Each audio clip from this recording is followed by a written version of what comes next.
We know all too well the economy has been hit hard by the pandemic. President Trump says we've had the best economy we've ever had. That's before the plague came in from China. And now voters have a choice between what the president says will be a super recovery or a Biden depression. I sat down this week with White House Chief Economic Advisor Larry Kudlow to break down what the election means for you and for your family's pocketbook. Larry, Nancy Pelosi has essentially just been unwilling to take yes for an answer when it comes to the stimulus package. What's going on with her? What is it she wants that she refuses to accept? Well, there's a number of areas, policy problems that they just can't yet come together. I don't want to rule anything out or rule anything in at this stage. Secretary Mnuchin still talking to Speaker Pelosi, but I think some of the points, Governor, she wants some kind of, it's an odd story, sort of testing protocol or guidelines protocol.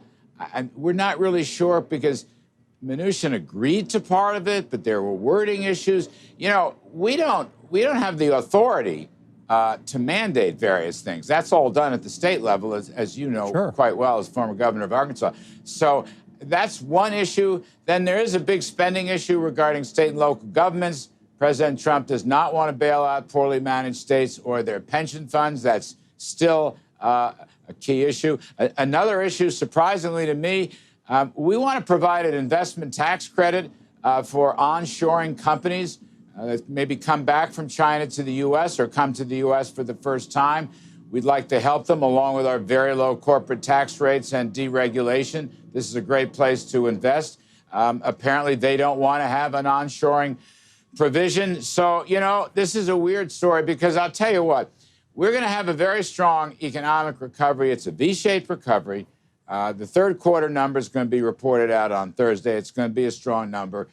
We reckon it's going to be around 20% plus. But having said that, we should use some help on unemployment assistance. You know, we put roughly half the workers back to work. We could use some unemployment assistance. Our executive order on that's going to run out. Everybody agrees about small business help, the PPP. There's $135 billion of money unspent. All I have to do is repurpose it and appropriate it.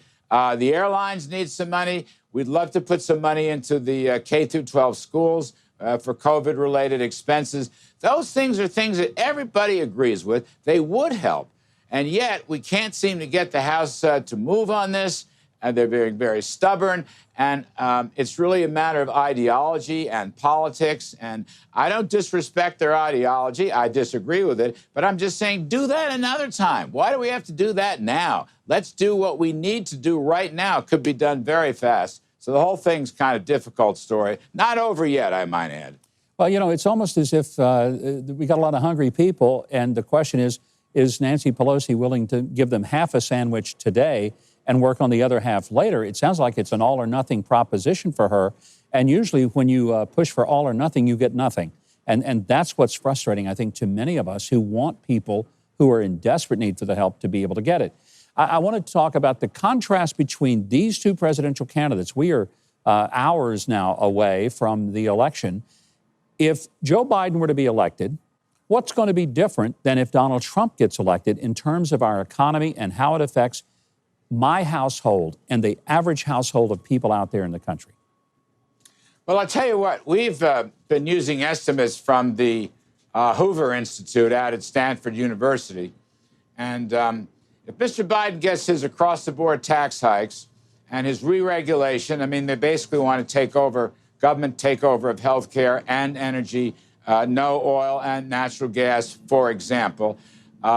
If they put that through, the estimates are the average family, middle-income family, earning $69,000, $70,000 a year, who prospered under Trump, who increased their incomes by $6,500 in president's first 3 years pre-pandemic. That's 5 times what happened in the prior 8 years. That will disappear. They will lose $6,500 right off the top in terms of real wages. The GDP would probably fall by 10%, and we would lose at least 5 million jobs. So the stakes are very high. Mr. Biden has a program which is basically stagnation and decline and pessimism.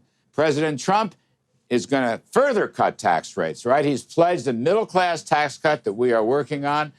We will make permanent the business tax cuts and add some onshoring incentives. He will continue his deregulation. He will protect energy independence. He will continue to make fair and reciprocal trade deals. And we think 2021 can be a blockbuster year on the economy and on out. Larry, final question about the stock market. Every time there's a little hiccup in Washington, whether it's Nancy Pelosi rejecting an agreement or a delay with Supreme Court justice, the stock market reacts. I guess I sometimes don't understand. I'm a simple guy. The stock market is a long-term market, not a short-term market. Why do people go and sell off their stocks just because of one little hiccup in one single hour of a day? Isn't that ridiculous to do when they ought to be looking at this long-term? Well, I happen to agree with you about long-term investing, by the way. I think you bet on America in the long run, and it pays off over 30, 40 years. That's what all the empirical data show. The market has been signaling, look, since the pandemic lows, Governor, the stock market is up about 55%. It's a remarkable comeback, and I think it's signaling a strong V-shaped recovery. The U.S. is improving its outlook. That's what stocks are telling us. I personally believe we should not swap horses in midstream. I, of course, believe POTUS is going to win. I support him. That's obvious, not breaking news. But I think the stock market does not want a heavy new burden of taxes and regulations and an attack on energy. So we will see. Right now the market is trying to forecast the future. It's not an easy thing. Stocks for the long run, sir, I'm with you. That's the best way to play it.